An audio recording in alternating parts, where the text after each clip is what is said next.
ದಾವಸ್ಸು ಜಾಗತಿಕ ಏನು ಒಂದು ಶೃಂಗಸಭೆ ಇರ್ತದೆ, ವರ್ಲ್ಡ್ ಎಕನಾಮಿಕ್ ಫೋರಮ್. ಅಲ್ಲಿ ಪ್ರಮುಖವಾಗಿ ಆರ್ಥಿಕ ನೀತಿಗಳ ಬಗ್ಗೆ, ಯಾಕಂದ್ರೆ ವರ್ಲ್ಡ್ ಎಕನಾಮಿಕ್ ಫೋರಮ್ ಅಲ್ಲಿ ಯಾವ ರೀತಿ ಜಾಗತಿಕನ ಎಲ್ಲ ಪೊಲಿಟಿಕಲ್ ಲೀಡರ್ಸು, ಆಮೇಲೆ ಬಿಸ್ನೆಸ್ ಲೀಡರ್ಸು ಎಲ್ಲರೂ ಕೂಡಿ ಇವತ್ತು ವಿವಿಧ ತಂತ್ರಜ್ಞಾನದ ಲೀಡರ್ಸು ಕೂಡ ಕೂಡ್ತಾರೆ. ಈ ಸಲ AI ಭಾಳ ಜಾಸ್ತಿ ಇದು ಬಂದಿತ್ತು. ಯಾವ ರೀತಿ ಈಗ ಭೌಗೋಳಿಕ ಈ ಒಂದು ವ್ಯವಸ್ಥೆ ನಡೆದಿದೆ, ಯುದ್ಧಗಳ ಒಂದು ಇದು, ಆಮೇಲೆ ಟ್ರಂಪ್ ಅವರು ತಾರೀಫು, ಇವೆಲ್ಲ 108 ವಿಚಾರದಲ್ಲಿ ಏನು ಜಿಯೋ ಪೊಲಿಟಿಕಲ್ ಸಿಚುವೇಶನ್ ಅಂತ ಏನಂತೀವಿ ನಾವು, ಅದ್ರ ಬಗ್ಗೆ ಅನೇಕ ಡಿಸ್ರಪ್ಷನ್ಸ್ ಆಗ್ತದೆ. ಅಂದರೆ ಈಗ ತಾರೀಫ್ ಹಾಕಿರುವಂತಹದ್ದು ಇವೆಲ್ಲನೂ ಕೂಡ ನಡೆದಿದೆ. ಇಂಥ ಸಂದರ್ಭದಲ್ಲಿ ಇವತ್ತು ಅನೇಕ ವಿಚಾರಗಳಲ್ಲಿ ಯಾವ್ಯಾವ ಸೆಕ್ಟರ್ಸ್ ಅಲ್ಲಿ, ಈಗ AI ಇರ್ಬೋದು, ಡಾಟಾ ಸೆಂಟರ್ಸ್ ಇರ್ಬೋದು, ಹೀಗೆ ಎಲ್ಲನೂ ಕೂಡ ನಡೀತದೆ. ಈಗ ಅನೇಕ ವಿಶ್ವ ದಿಗ್ಗಜರು ಅಲ್ಲಿ ಬರ್ತಾರೆ ರಾಜಕೀಯವಾಗಿ. ಆಮೇಲೆ ಈಗ ಇಲಾನ್ ಮಸ್ಕ್ ಅಂತವರು ಕೂಡ ಅಲ್ಲಿ ಅಲ್ಲ ಜಾಗತಿಕ ಇದು ಎಲ್ಲರೂ ಕೂಡ ಬರ್ತಾರೆ. ಅಲ್ಲಿ ಡಿಬೇಟ್ಸ್ ನಡೀತದೆ, ಡಿಸ್ಕಷನ್ಸ್ ನಡೀತದೆ, ಚರ್ಚೆ ನಡೀತದೆ, ಯಾವ ರೀತಿಯ ಮೇಲೆ ನಾವು ಮುಂದೋಗ್ಬೇಕು ಅಂತೇಳಿ. ಮತ್ತು ನಾವು ಕೂಡ ವಿವಿಧ ರಾಜ್ಯಗಳು, ಭಾರತ ದೇಶ ಅಷ್ಟೇ ಅಲ್ಲ, ಭಾರತ ದೇಶನೂ ಕೂಡ ಒಂದು ಪವೆಲಿಯನ್, ಇಂಡಿಯನ್ ಪವೆಲಿಯನ್ ಕೂಡ ಇತ್ತು. ನಮ್ಮ ಪವೆಲಿಯನ್ಸ್ ಕೂಡ ಎಲ್ಲ ಅನೇಕ ರಾಜ್ಯಗಳೆಲ್ಲ ಭಾಗವಹಿಸಿದ್ವಿ. ಕರ್ನಾಟಕ ಒಂದು ಮುಂಚೂಣಿರುವಂಥ ಅದು ಸಹ ರಾಜ್ಯ. ಇವತ್ತು ನಾವು ಜಾಗತಿಕವಾಗಿ ನಾವು ಕಾಂಪೀಟ್ ಮಾಡ್ತೀವಿ. ಆದ ರೀತಿಯಿಂದ ನಾವು ಸುಮಾರು 60 ಸಭೆಗಳನ್ನ ಇವತ್ತೊಂದು ಸಲ ಮಾಡಿದ್ದೀವಿ. ಸಭೆಗಳು ಮಾಡಿ ಭೇಟಿಯಾಗಿ ಎಲ್ಲ ಕೂಡ ಚರ್ಚೆ ಮಾಡಿದ್ದೀವಿ. ಇದರಲ್ಲಿ ಇನ್ವೆಸ್ಟರ್ಸು MOU ಮಾಡ್ಕೊಳ್ಳುವಂಥದ್ದು ಈಗ ಸರಿಯಲ್ಲ ಅಂತ ಇವತ್ತೊಂದು ಸಲ ಪ್ರಧಾನಮಂತ್ರಿಗಳ ಅಭಿಪ್ರಾಯನೂ ಕೂಡ ಇತ್ತು. ಅಂದರೆ ವಿಶೇಷವಾಗಿ ಇಂಡಿಯನ್ ಕಂಪನಿ ಜೊತೆಗೆ ಕೆಲವು ರಾಜ್ಯಗಳು ಅಷ್ಟು ಲಕ್ಷ ಕೋಟಿ ಇಷ್ಟು ಲಕ್ಷ ಕೋಟಿ ಅಂತ ಅನೌನ್ಸ್ ಮಾಡಿದ್ದಾರೆ. ಪ್ರೈಮ್ ಮಿನಿಸ್ಟರ್ ಕೂಡ ಹೇಳಿದ್ರು, ಇಂಡಿಯನ್ ಕಂಪನಿ ಜೊತೆಗೂ ಹೋಗಿ ನೀವು ದಾವೋಸ್ನ ಸೈನ್ ಯಾಕೆ ಮಾಡ್ತೀರಾ?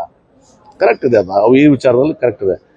ನಮ್ಮವ್ರೆ ನಮ್ಮ ಇಲ್ಲಿ ಬೆಂಗಳೂರಿನ ಸಹಿ ಮಾಡೋದನ್ನ ಹೋಗಿ ನಾವು ಇಂಡಿಯಾದಾಗ ಸಹಿ ಮಾಡೋದು, ಹೋಗಿ ಅಲ್ಲಿ ದಾವೋಸ್ನಾಗ ಹೋಗಿ ಸಹಿ ಮಾಡೋದು ಎಷ್ಟರ ಮಟ್ಟಿಗೆ ಸರಿ ಅನ್ನೋದು ಕೂಡ ಇತ್ತು. ನಾವು ಒಂದು ಸ್ವಲ್ಪ ಕಾನ್ಶಿಯಸ್ ಡಿಸಿಷನ್ ತಗೊಂಡಿದ್ವಿ, ಸಲ ನಾವು ಯಾವ MOU ಸೈನ್ ಮಾಡೋದಿಲ್ಲ ಅಂತೇಳಿ. ಸ್ವಾಭಾವಿಕವಾಗಿ ಏನು ಅಲ್ಲಿ ಬಂದಿದ್ದಾರೆ ಅಷ್ಟಕ್ಕೆ ಮಾತ್ರ ಮಾಡಿದ್ವಿ. ಇಲ್ಲಿ ಹಾಗೆ ಮಾಡ್ಬೇಕಾದ್ರೆ ಲಕ್ಷಾಂತರ ಕೋಟಿ ನಾವು ಸಹಿ ಮಾಡ್ಬೋದಾಗಿತ್ತು. ವಿಜಯಪುರ್ಗೂ ಒಂದು 2-3-4 ಕಂಪನೀಸ್ಗೆ ನಾವು ಇನ್ವೈಟ್ ಮಾಡಿದ್ವಿ. ಕೋಕೋ ಕೋಲಾ ಇನ್ವೈಟ್ ಮಾಡಿದ್ವಿ, ಇನ್ನೂ 2-3 ಕಂಪನೀಸ್ಗೆ ಇನ್ವೈಟ್ ಮಾಡಿದ್ವಿ, ಆಮೇಲೆ ಬ್ಯಾಟ್ರಿ ಕಂಪನೀಸ್ಗೆ ಇನ್ವೈಟ್ ಮಾಡಿದ್ವಿ. ನಮ್ಮಲ್ಲಿ ಏನು ಸೂಕ್ತ ಆಗ್ತದೆ ಅಂತ 4-5 ಕಂಪನೀಸ್ಗೆ ವಿಜಯಪುರ್ಗೂ ಇನ್ವೈಟ್ ಮಾಡಿದ್ವಿ. ಇನ್ವೈಟ್ ಮಾಡಿದ ತಕ್ಷಣ ಅವ್ರು ಬರೋದಿಲ್ಲ, ಬಂದ್ಮೇಲೆ ಅವ್ರು ಡಿಸ್ಕಷನ್ ಮಾಡ್ತಾರೆ, ಬಂದ ಜಾಗ ನೋಡ್ತಾರೆ, ಆಮೇಲೆ ವಾತಾವರಣ ನೋಡ್ತಾರೆ, ಇನ್ಸೆಂಟಿವ್ ನಾವು ಏನು ಕೊಡ್ತೀವಿ ಅವ್ರಿಗೆ ಅದನ್ನ ನೋಡಿ, ರಿಯಾಯಿತಿಗಳನ್ನ ನೋಡ್ತಾರೆ. ಇದೆಲ್ಲ ನೋಡಿ ಇವತ್ತು ದಿವಸ ಆಗ್ತದೆ. ನಮ್ಮ ಪ್ರಯತ್ನ ನಿರಂತರವಾಗಿದೆ. ಇದು ಇಂಡಸ್ಟ್ರೀಸ್ ಅಷ್ಟು ಈಸಿ ಇಲ್ಲ. ಎಲ್ಲ ಇವತ್ತು ದಿವಸ ನಾವು ವಿಜಯಪುರ ತರಬೇಕಂದ್ರೆ, ಈಗ ನಾನು ಕಳೆದ 2 ವರ್ಷದಿಂದ ಗುಡ್ಡಾಡತಕ್ಕಂಥ ಒಂದು 7-8 ಕಂಪನಿ ನಾವು ಕಾನ್ಸಂಟ್ರೇಟ್ ಮಾಡಿ ಗುಡ್ಡಾಡ್ತಿದ್ದೀವಿ. ಅದೇ ಒಂದು 2-3 ಈಗ ಮಟೀರಿಯಲೈಸ್ ಆಗ್ತಾ ಇದಾವೆ. ಹೀಗಾಗಿ ಇಟ್ಸ್ ಅ ಲಾಂಗ್ ಟರ್ಮ್. ಇದು ಅಷ್ಟು ಸರಳವಾಗಿನೂ ಕೂಡ ಇಲ್ಲ. ಒಟ್ಟಾರೆ ನನ್ನ ಉದ್ದೇಶ ಏನಿದೆ ಅಂದ್ರೆ, ಇವತ್ತು ಹೆಂಗೆ ನಾನು ಪದೇ ಹೇಳ್ತೀನಿ, ಹೆಂಗೆ ಶರದ್ ಪವಾರ್ ಅವರು ಬಾರಾಮತಿ ಇದು ಆಯ್ತು, ಆಗಿನ ಕಾಲ ಬೇರೆ ಇತ್ತು. ಈಗ ಬಹಳ ಸ್ಟಿಫ್ ಕಾಂಪಿಟೇಷನ್ ಇದೆ. ನೀವು ಇನ್ಸೆಂಟಿವ್ 30% ಕೊಡ್ತೀವಿ, ಇನ್ನೊಬ್ರು ರಾಜ್ಯ 40% ಕೊಡ್ತೀವಿ ಅಂತಾರೆ. ನಾವು ಇವತ್ತು ದಿವಸ ಒಂದು ಕೋಟಿ ರೂಪಾಯಿ ಒಂದು ಎಕರೆ ನಾವು ಕೊಡ್ತೀವಿ, ಒಬ್ಬರು ಫ್ರೀಯಾಗಿ ಕೊಡ್ತೀವಿ ಅಂತಾರೆ. ಈ ಎಲ್ಲನೂ ಕೂಡ ಬಹಳಷ್ಟು ಇದು ಇದೆ. ಅದಾಗಿನೂ ಕೂಡ ಒಂದು 5-6 ಇಂಡಸ್ಟ್ರೀಸ್ ನಮಗೆ ಡಾವೋಸ್ನಲ್ಲಿ ಒಂದು 60 ಕಂಪನಿಯಲ್ಲಿ ಒಂದು 5-6 ಇಂಡಸ್ಟ್ರೀಸ್ಗೆ ನಾವು ವಿಜಯಪುರ್ಗೆ ಇನ್ವೈಟ್ ಮಾಡಿದ್ದೀವಿ. ಸಕಾರಾತ್ಮಕವಾಗಿದ್ದಾರೆ. ಮುಂದೆ ಅದನ್ನ ಹೆಂಗೆ ಪ್ರೊಸೀಡ್ ಮುಂದೆ ಗೊತ್ತಾಗ್ತಿಲ್ಲ. ನಾವು ಇನ್ಸೆಂಟಿವ್ಸು ಎಲ್ಲ ಏನು ಕೊಡ್ತೀವಲ್ಲ ಹೆಂಗೆ ಆಗ್ತದೆ. ಒಟ್ಟಾರೆ ಇದು ಒಂದು ಮಹತ್ವದ ವರ್ಲ್ಡ್ ಎಕನಾಮಿಕ್ ಫೋರಮು. ಅಲ್ಲಿ ಹೊಸ ವಿಚಾರಗಳು, ಹೊಸ ಯಾವ ರೀತಿ ಜಗತ್ತು ಹೋಗ್ತಾ ಇದೆ, ಬಿಸ್ನೆಸ್ ಹೋಗ್ತಾ ಇದ್ದಾವೆ, ಏನೆಲ್ಲ ಮುಂದೆ ಆಗ್ಬೋದಂಥದ್ದು ಬದಲಾವಣೆಗಳಾಗ್ತವೆ, ಅದೆಲ್ಲವನ್ನು ಕೂಡ ನೋಡಿದ್ವಿ. ಆ ಪ್ರಕಾರವಾಗಿ ನಾವು ಕೂಡ ಕರ್ನಾಟಕ ರಾಜ್ಯ ಕೂಡ ತಯಾರಾಗಿ ಮುನ್ನಡೆಯುವಂತಹದ್ದು, ಮತ್ತು ನಾವು ಅದಕ್ಕೆ ಸಮರ್ಥರು ಕೂಡ ಇದೆ. ಕರ್ನಾಟಕ ರಾಜ್ಯ ಸಮರ್ಥ ಇದೆ. ಇಲ್ಲಿ ಒಂದು ವಾತಾವರಣ ಇಕೋಸಿಸ್ಟಮ್ ಇದೆ, ಮತ್ತು ಅದಕ್ಕೆ ಬೇಕಾಗಿದ್ದಂಥ ಟ್ಯಾಲೆಂಟು ನಮ್ಮ ಹತ್ರ ಇದೆ.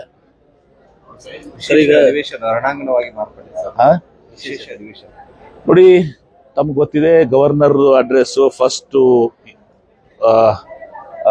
ಹೊಸ ವರ್ಷದಲ್ಲಿ ಪ್ರಥಮ ಏನು ಅಧಿವೇಶನ ಆಗುತ್ತೆ, ಅದಕ್ಕೆ ಗವರ್ನರ್ ಅಡ್ರೆಸ್ ಇರಬೇಕಾಗ್ತದೆ. Governor is the voice of the government. ಇವತ್ತಿನ ದಿವಸ ಏನು ನಾವು ಅವ್ರಿಗೆ ಎದು ಕೊಡ್ತೀವಿ ಅದನ್ನ ಓದ್ತಾರೆ. ಹಿಂದೆಲ್ಲ ಓದಿಲ್ವಾ ಅವರು? ಇದೇ ಗವರ್ನರ್ ಓದಿಲ್ವಾ? ಓದಿದಾರಲ್ಲ. ಈಗ ಯಾಕೆ? ಮಹಾತ್ಮ ಗಾಂಧಿ ರೋಜ್ಗಾರ್ ಯೋಜನೆ ಅನ್ನೋದು ಒಂದು ಮಹತ್ವವಾದಂಥ ಯೋಜನೆ ಮೊನ್ನೆ ಕೊಟ್ಟಿದ್ದೀನಿ ನಿಮಗೆಲ್ಲ. ಹಳೇದೇನಿತ್ತು ಹೊಸದೇನಿತ್ತು ನನಗೆ ಬಿಡಿಬಿಡಿಗಾಗಿ ಕೊಟ್ಟಿದ್ದೆ ನಿಮಗೆ. ಸುಮ್ಮನೆ ಹೇಳಿಕೆ ಕೊಡುವಂಥದ್ದಲ್ಲ. ನಿಮಗೆ ಮೊದಲು ಏನಿತ್ತು ಈಗೇನಿತ್ತು ಅಂತ ಮೊದಲು ನಿಮ್ಗೆ ನೋಟೇ ಕೊಟ್ಟಿದ್ದೀನಲ್ಲ ನಿಮ್ಗೆ ನೋಟ್ ಕನ್ನಡದಲ್ಲಿ ಕೊಟ್ಟಿದ್ದೀನಿ, ಇಂಗ್ಲಿಷ್ನಲ್ಲಿ ಕೊಟ್ಟಿದ್ದೀನಿ. ಯಾವ ರೀತಿ ಇವತ್ತು ದಿವಸ ವ್ಯತ್ಯಾಸ ಆಗ್ತದೆ ಅಂತ ಹೇಳಿ ಹೀಗಿದ್ದಾಗ ಇದ್ರ ಬಗ್ಗೆ ನಾವು ತಿರಸ್ಕಾರ ಮಾಡಿ ಇವತ್ತು ನಮಗೆ ಇಲ್ಲಿ ಮತ್ತೆ ಪುನರ್ ಸ್ಥಾಪಿಸಬೇಕಾದ್ರೆ ಮಹಾತ್ಮ ಗಾಂಧಿ ರೋಜ್ಗಾರ್ ಅದು ಜನರ ಹಕ್ಕು. ಇವತ್ತು ದಿವಸ ಇಲ್ಲಿ ಸ್ಥಳೀಯವಾಗಿ ಉದ್ಯೋಗ ಸಿಗಬೇಕಾಗಿದ್ದು ಪ್ರತಿಯೊಬ್ಬರ ಹಕ್ಕು. ಹಕ್ಕನ್ನು ಕಸ್ಕೊಂಡಿದ್ದಾರೆ. ಅದ್ರ ಬಗ್ಗೆ ನಾವು ಇದು ಮಾಡ್ಬೇಕಾದ್ರೆ ಅದನ್ನ ಓದ್ಬೇಕು, ಮಾಡಿ ಹೇಳ್ಬೇಕಂದ್ರೆ ಗವರ್ನರ್ ಏನು ಅವ್ರಿಗೆ ಗವರ್ನರ್ಗೆ ಏನಾದ್ರು ಕೇಂದ್ರ ಸರ್ಕಾರ ಏಜೆಂಟ್ ಅವರು? Is independent. ರಾಜ್ಯದ ಇದನ್ನು ಓದಬೇಕಾಗಿತ್ತು. ಅದ್ರ ಏನ್ ತೋರಿಸ್ತಾ ಇದ್ದು ಗವರ್ನರ್ ಓದಂಗಿಲ್ಲ ಅಂತಂದ್ರೆ ಕೇಂದ್ರ ಸರ್ಕಾರ ಕೈಗೊಂಬೆ ಅಂತ ತೋರಿಸ್ತಾರೆ. ತಾವೇ ಕುತ್ಕೊಂಡು ಗವರ್ನರ್ ಅವರು ಅದಕ್ಕೆ ನೀವು ಓದ್ಬೇಕಾಗಿ ನಾನು ಗವರ್ನರ್ ಈ ಶುಡ್ ರೀಡ್ ಇಟ್, ಓದ್ಬೇಕು. ಅದನ್ನ ಬಿಟ್ಕೊಂಡು ನಾವು ತಿರಸ್ಕಾರ ಮಾಡ್ತೀನಿ ಅಂದ್ರೆ and your governor is acting on central government. ಒಂದು ಪಾರ್ಟಿ ವಕ್ತಾರರಾಗಿ ಇವತ್ತು ನಡ್ಕೊಂಡಿದ್ದಾರೆ, ಏಜೆಂಟ್ ಆಗಿ ನಡ್ಕೊಂಡಿದ್ದಾರೆ.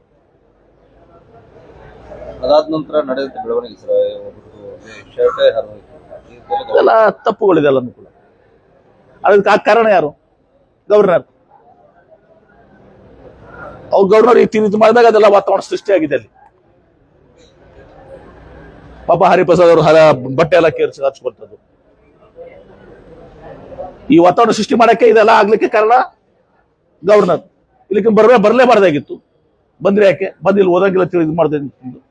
ಸರಿ, ಇನ್ನೊಂದು ನಾಳೆ ಗಣರಾಜ್ಯೋತ್ಸವ ಭಾಷಣ ಇದ್ರೆ ಅಲ್ಲಿ ಕೇಂದ್ರ ಸರ್ಕಾರ ಟೀಕಿಸುವ ಅಂಶಗಳಿದ್ರೆ ಭಾಷಣ ಮಾಡಲ್ಲ ಅನ್ನುವಂತ ಸಂದೇಶವನ್ನು ರಾಜ್ಯ ಸರ್ಕಾರ ಅದೇ ಮತ್ತೆ ಪದೇ 2ನೇ ಸಲ ಪ್ರೂವ್ ಮಾಡ್ತಾ ಇದಾರೆ. ಅವ್ರು 1ನೇ ಸಲ ಪ್ರೂವ್ ಮಾಡಿದಾರೆ I am the BJP agent ಅಂತ. 2ನೇ ಸಲ ಮತ್ತೆ ಪ್ರೂವ್ ಮಾಡ್ತಾ ಇದ್ದಾರೆ ಈಸ್ ಅ ಬಿಜೆಪಿ ಏಜೆಂಟ್ ಅಂತ ಹೇಳಿ. And governor is a BJP agent. ಸಂಘರ್ಷಕ್ಕೆ ದಾರಿ ಮಾಡಿಕೊಡುತ್ತೆ. ಸಂಘರ್ಷ ಏನ್ ಸಂಘರ್ಷ ಆಗ್ತದೆ? ರಾಜ್ಯಪಾಲ ಆಗ್ಲಿ ಏನಾಗ್ತದೆ? ಮತ್ತೆ ಅನಿವಾರ್ಯ ಇದೆ. ಯಾರು ಮಾಡಿಕೊಟ್ಟಿದ್ದಾರೆ ನಮ್ಮ ಸಂಘರ್ಷ ಮಾಡ್ತಾ ಇರುವಂತದ್ದು ರಾಜ್ಯಪಾಲರು. ತಮಿಳುನಾಡಲ್ಲಿ ಇದೇ ತರ ಮಾಡ್ತಾ ಇದ್ದಾರೆ. ಎಲ್ಲೆಲ್ಲಿ ಕಾಂಗ್ರೆಸ್ ಸರ್ಕಾರಗಳಿದಾವೆ ಇದೇ ತರ ಮಾಡ್ತಾ ಇದ್ರೆ. ತಮಿಳುನಾಡದಲ್ಲೂ ಇದೇ ತರ ಆಗಿದೆ. ಮತ್ತೆ governor is a BJP agent.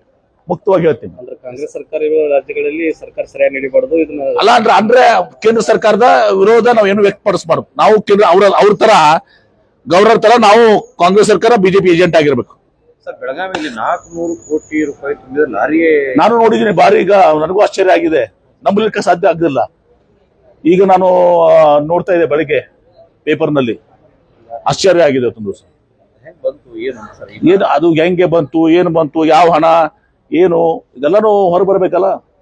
ಮತ್ತು 400 ಕೋಟಿ ರೂಪಾಯಿ ಸಾಗಾಣಿಕೆ ಮಾಡ್ತಿರೋ ಸೆಕ್ಯೂರಿಟಿ ನಮ್ದೇನಿತ್ತು? ಸೆಕ್ಯೂರಿಟಿ ನಿಮ್ದೇನಿತ್ತು? 1 ರೂಪಾಯಿನ 2 ರೂಪಾಯಿನ? 4 ಕೋಟಿ ಆದ್ರೆ ಏನೋ ಬ್ಯಾಂಕರ್ ಪಾಪ. 400 ಕೋಟಿ ಅಂದ್ರೆ ಅದಕ್ಕೆ ತಕ್ಕದಾದಂತ ಸೆಕ್ಯೂರಿಟಿ ಬೇಕಾಗಿತ್ತ? ಅಥವಾ ಎಲ್ಲರಿಗೂ ಇನ್ಫಾರ್ಮ್ ಮಾಡಿ ಆ ರೂಟ್ ನಲ್ಲಿ ಎಲ್ಲಾ ಸ್ಟೇಟ್ಸ್ ಅಲ್ಲಿ ಇದು ಮಾಡಿದ್ರೆ ಸ್ಟೇಟ್ಸ್ನವರು ಪ್ರೊಟೆಕ್ಷನ್ ಕೊಡ್ತಾ ಇದ್ರ? ಇದು ಏನು ನಡೆ ಇದೆ, ಅಚಾತುರ್ಯ ನಡೆ ಇದೆ. ಬಹುಶಃ ಇದನ್ನ ಬಹಳ ಗಂಭೀರವಾಗಿ ತಗೊಳ್ಬೇಕು ನಾವು. ಬಾಲಾಜಿ ಟ್ರಸ್ಟಿಗೆ ಸೇರಿದ್ದ ಬಾಲಾಜಿ ಟ್ರಸ್ಟಿಗೆ ಸೇರಿದ್ದ ಹಣ ಅಂತ. ಯಾವ ಬಾಲಾಜಿ? ಗೋವಾ. ಅರೆ ಬರ್ ಪ್ರೊಟೆಕ್ಷನ್ ಬೇಡ ಅಣ್ಣ. 400 ಕೋಟಿ ರೂಪಾಯಿ ಹಣಕ್ಕೆ ಈಗ 400 ಕೋಟಿ ಹಣಕ್ಕೆ ನೀವೇ ವಿಚಾರ ಮಾಡ್ರಿ. 400 ಕೋಟಿ ಇವತ್ತು ನಾವು ಸಾಗಾಣಿಕೆ ಮಾಡ್ಬೇಕಾದ್ರೆ ಅದು ಲೀಗಲ್ ಇಲ್ಲಿಗೋ ನನಗೇನು ಮಾಹಿತಿ ಗೊತ್ತಿಲ್ಲ. ಸುಮ್ಮನೆ ಪೇಪರ್ ಓದಿದ್ದೀನಿ. ಅದು ಯಾವ್ದು ಟ್ರಸ್ಟ್ನೋ ಏನೋ ಗೊತ್ತದ. 400 ಕೋಟಿ ರೂಪಾಯಿ ತಗೊಂಡು ಹೋಗುವಾಗ ಅದಕ್ಕೆ ಸೂಕ್ತವಾದಂತ ಇದು ಬೇಕಾಗಿರಂಗಿಲ್ಲ. ಬ್ಯಾನದ ಅಮೌಂಟ್ಗಳು ಅಂದ್ರೆ 2000 ರೂಪಾಯಿನೂ ಇತ್ತು. ನನಗೆ ಗೊತ್ತಿಲ್ಲ ರೀ, ನನಗೆ ಗೊತ್ತಿಲ್ಲ. ನಾನು ಇವತ್ತು ಪೇಪರ್ ಓದಿದ್ದೀನಿ. ಇದು ಬಹಳ ಗಂಭೀರವಾದಂತ ವಿಚಾರ. ಇದು ಸೂಕ್ತವಾದಂತ ತನಿಖೆ ಆಗ್ಬೇಕು. ಮೊನ್ನೆ ಸಿಎಂ ಅವ್ರ ಕಾರ್ಯಕ್ರಮ ಸರ್ಕಾರಿ ಕಾರ್ಯಕ್ರಮ ಯತ್ನಾಳ್ ಕಾರ್ಯಕ್ರಮ ಅನ್ನೋ ರೀತಿ ಪ್ರಾಜೆಕ್ಟ್ ಆಯ್ತು. ಏನ್ರಿ ಮೊನ್ನೆ ಸಿಎಂ ಅವ್ರು ಬಂದಾಗ ನೋಡಿ, ಅವರು ಈಗ ಸಿಟಿ ಎಂ ಎಲ್ ಎ ಇದ್ದಾಗ ಬಂದಾಗ ಯತ್ನಾಳ್ ಕಾರ್ಯಕ್ರಮ ಏನಾಗ್ತದೆ? ಆತರ ಪ್ರಾಜೆಕ್ಟ್ ಆಯ್ತು. ಯಾರು ಪ್ರಾಜೆಕ್ಟ್ ಯಾರು ಮಾಡ್ಕೊಂಡು ನೀವು ಮಾಡ್ಕೊಂಡ್ರಿ? ಅವ್ರಿಗೆ ಜಾಸ್ತಿ ಸ್ಥಳೀಯ ಶಾಸಕ ಅಂದ್ಮೇಲೆ ಅದಕ್ಕೇನ್ ಬಹಳ ಕೊಡ್ಬೇಕಾದ ಅವಶ್ಯಕತೆ ಇಲ್ಲ. ಏನ್ ಯತ್ನಾಳ್ ನಮ್ಮ ಪಕ್ಷಕ್ಕೆ ನಾವು ಬರ್ಲಕ್ ಹೇಳ್ತಾ ಇಲ್ಲ. ಬಂದ್ರು ನಾವು ತಗೊಳ್ಳೋದಿಲ್ಲ. ನಿಮ್ ಮೊದ್ಲೇ ಹೇಳ್ಬಿಟ್ಟಿದೀನಿ, ಕ್ಲಾರಿಫೈ ಮಾಡಿದೀವಿ. ಹಿ ಈಸ್ ನಾಟ್ ವೆಲ್ಕಮ್ ನಮ್ಮ ಪಕ್ಷಕ್ಕೆ. ಅವ್ರಿಗೆ ಯಾವ ಕಾಲಕ್ಕೂ ನಾವು ಸೇರಿಸ್ಕೊಳ್ದ. ಮನೆಯದ್ದು ಅವ್ರೇನ್ ಸೇರ್ತೀನಿ ನಾಳೆಗೆ ನೀವು ಇದನ್ನ ಹೋಗಿ ಹೇಳ್ತೀರಿ, ಮತ್ತೆ ನಾವು ನಾಯಲ್ಲಿ ಸೇರಾಕತ್ತೀನಿ ಅಂತ ಅವ್ರು ಹೇಳ್ತಾರೆ. ಅದಕ್ಕೆ ಹೇಳ್ತೀನಿ, ಅದ್ ನಾನೇ ಹೇಳ್ತಾ ಇದೀನಿ. ಯಾಕಂದ್ರೆ ಸ್ಥಳೀಯ ಶಾಸಕರ ಮೇಲೆ ಒಂದ್ ಸ್ವಲ್ಪ ಇದು ಮಾಡ್ತಿರ್ತಾರೆ. ಅದು ಅದೊಂದು ಘನತೆ ಇದಕ್ಕಂತ ಸಂಬಂಧ. ಸಿಎಂ ಅವರು ಅವ್ರಿಗೆ ಅವ್ರ ಫೇವರ್ ಆಗಿ ಸುಮ್ಮನೆ ಫೇವರ್ ಅಂತಾರೆ ನೋಡಿ. ಆಯ್ತಪ್ಪ ಬಂದ್ಮ್ಯಾಗ ಸ್ಥಳೀಯ ಶಾಸಕ ಏನೋ ಪ್ರಪೋಸಲ್ ಕೊಟ್ರು, ಆಯ್ತಪ್ಪ ಕನ್ಸಿಡರ್ ಮಾಡೋಣ ಅಂತಿದ್ದಾರೆ. ಕಾಂಗ್ರೆಸ್ ಶಾಸಕರು ಸರ್ ನಮ್ಮೋದ್ರ ತರ ಮಾಡ್ತಾರೆ, ಯತ್ನಾವ್ರು ಜಲ್ದಿ ಮಾಡಿದ್ರು. ಯಾರಂದ್ರು? ಕಾಂಗ್ರೆಸ್ ಶಾಸಕರ ಹತ್ರ ಅಸಮಾಧಾನ. ಯಾರಂದ್ರ? ಯಾರೋ ಡೈರೆಕ್ಟ್ ಆಗಿ ಅಂದ್ರು ಸರ್. ಯಾರು ಡೈರೆಕ್ಟ್ ಅದು ಸುಮ್ಮನೆ ನೀವು ಕಲ್ಪಿಸ್ಕೊಡೋದು ಕೇಳ್ತಮ್ಮ.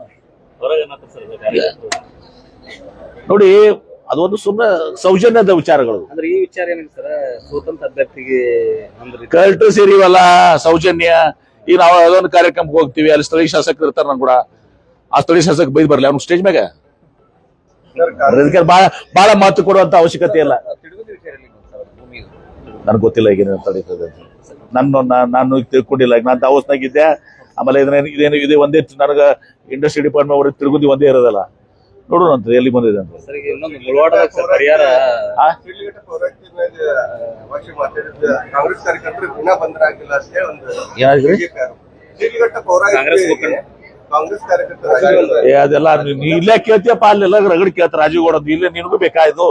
ಸರ್ ಈಗ ಮುಳವಾಡದ ಇನ್ನೂವರೆಗೆ ಸರಿಯಾಗಿ ಪರಿಹಾರ ಕೊಟ್ಟಿಲ್ಲ ಅಂತ ಹಂತ ಕೊಡೋದ್ರಿಂದ ಅದು ನಮ್ಗೆ 2013 ಆಕ್ಟ್ ಪ್ರಕಾರ ಪರಿಹಾರ ಕೊಡಿ ಅಂತ ಹೇಳಿ ನಿಮ್ಮನೆ ಡಿಸಿಷನ್ ನೋಡ್ತೀವಿ ಅದೆಲ್ಲ ನೋಡ್ಕೋತೇವೆ.